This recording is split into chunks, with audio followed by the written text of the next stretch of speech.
Hello friends, अस्सलाम वालेकुम। मैं हूं आपका दोस्त हाफिज़ तारिक मेडसन वाला। फ्रेंड्स, आज की इस वीडियो में हम बात करेंगे एक इम्पॉर्टेंट टॉपिक के बारे में, और वो है आयरन डिफिशिएंसी एनीमिया। एक ऐसी कंडीशन जिसमें world wide millions of people involve होते हैं। इस वीडियो में हम बात करेंगे कि आयरन डिफिशिएंसी एनीमिया होता क्या है, इसके काजेज़ क्या है, ट्रीटमेंट ऑप्शंस क्या है और इसको कैसे प्रिवेंट किया जा सकता है। तो चलिए वीडियो शुरू करते हैं। सबसे पहले आयरन डिफिशिएंसी एनीमिया होता क्या है। फ्रेंड्स, आयरन एक हमारी बॉडी में क्रूशियल एलिमेंट है जो हीमोग्लोबिन बनाने के काम आता है, और हीमोग्लोबिन का काम होता है हमारे टिश्यूज़ को ऑक्सीजन सप्लाई करना। तो आयरन डिफिशिएंसी में हीमोग्लोबिन की लेवल कम हो जाती है और हमारा ब्लड जो है टिश्यूज़ को ऑक्सीजन सप्लाई करने के काबिल नहीं रहता। तो ऐसे में जो हमारी बॉडी में साइनस और सिम्टम्स डेवलप हो जाते हैं उसको हम बोलते हैं आयरन डिफिशिएंसी एनीमिया। वो साइनस और सिम्टम्स क्या है उस पर हम बाद में बात करते हैं। पहले हम बात करेंगे कि आयरन डिफिशिएंसी के काजेज़ क्या हो सकते हैं। सबसे पहले डाइटरी डिफिशिएंसी ऑफ आयरन। हमारे डाइट में आयरन की कमी हो सकती है, number 1। Number 2, decrease absorption of iron. Like हमारे इंटेस्टिन में कुछ ऐसी कंडीशंस हो जिसमें हमारे इंटेस्टिन्स आयरन को एब्जॉर्ब नहीं कर पाते, लाइक पेशेंट को सीलिएक डिजीज़ हो या पेशेंट को क्रोहन्स डिजीज़ हो, etcetera. Third cause, chronic blood loss, very important cause, particularly in females जिनको मंथली साइकिल्स होते हैं, तो उनको हर मंथ कुछ ना कुछ ब्लड लॉस हो जाता है। तो ब्लड लॉस के साथ साथ उसको नेचुरली आयरन की कमी भी हो जाएगी, और ऐसे पेशेंट्स एट रिस्क होते हैं आयरन डिफिशिएंसी एनीमिया के लिए। सिमिलरली ऐसे पेशेंट्स जिनको कुछ जीआईटी प्रॉब्लम हो, लाइक स्टोमक में अल्सर हो या कोई ट्यूमर हो, कोई कैंसर हो, जहाँ से क्रॉनिकली ब्लड लॉस हो जाता है, तो ऐसे में जब उनको कंटिन्यूसली ब्लड लॉस हो जाता है तो उनको आयरन की डिफिशिएंसी हो जाती है, और ऐसे patients finally iron deficiency anaemia के रिस्क पे रहते हैं। एंड फोर्थ काज, ऐसे पेशेंट्स जिनको हाई आयरन डिमांड हो, लाइक प्रेगनेंसी। प्रेग्नेंट फीमेल जो होती हैं उनको आयरन की डिमांड जो है वो ज़्यादा रहती है, क्योंकि इनके यूट्रस में जो फीटस डेवलप हो जाता है उनको भी आयरन की ज़रूरत होती है। तो ये सिचुएशन बन जाती है हाई आयरन डिमांड सिचुएशन। तो ऐसे में पेशेंट एट रिस्क रहता है आयरन डिफिशिएंसी एनीमिया के लिए।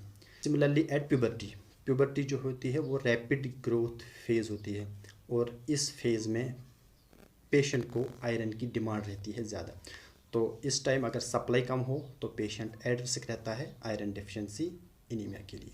तो यह है कुछ काजेज़ आयरन डिफिशिएंसी एनीमिया के। उसके बाद बात करते हैं signs and symptoms of iron deficiency anaemia. Easy fatigability, ऐसे पेशेंट को थकावट ज़्यादा हो जाती है। लिटिल एक्सर्शन से उनको काफ़ी वीकनेस या काफ़ी थकावट आ जाती है, उनको वीकनेस फील हो जाती है, उनको सांस की दिक्कत आ सकती है जिसको शॉर्टनेस ऑफ ब्रेथ बोलते हैं। उनका स्किन जो है वो पेल पड़ जाता है, उनके नेल बेड्स जो होते हैं वो पेल हो जाते हैं, उनको उनकी एपेटाइट जो होती है वो कम हो जाती है। उसके बाद डायग्नोसिस, आयरन डिफिशिएंसी एनीमिया को कैसे डायग्नोस किया जाता है।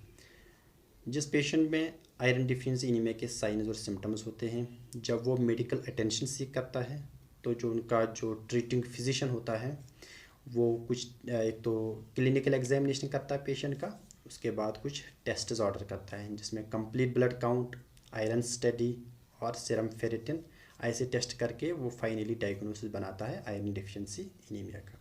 उसके बाद ट्रीटमेंट ऑप्शन में हमें आयरन भी रिप्लेस करना होता है, साथ साथ जो अंडरलाइंग कंडीशन है आयरन डिफिशिएंसी की वो भी हमें एड्रेस करनी होती है।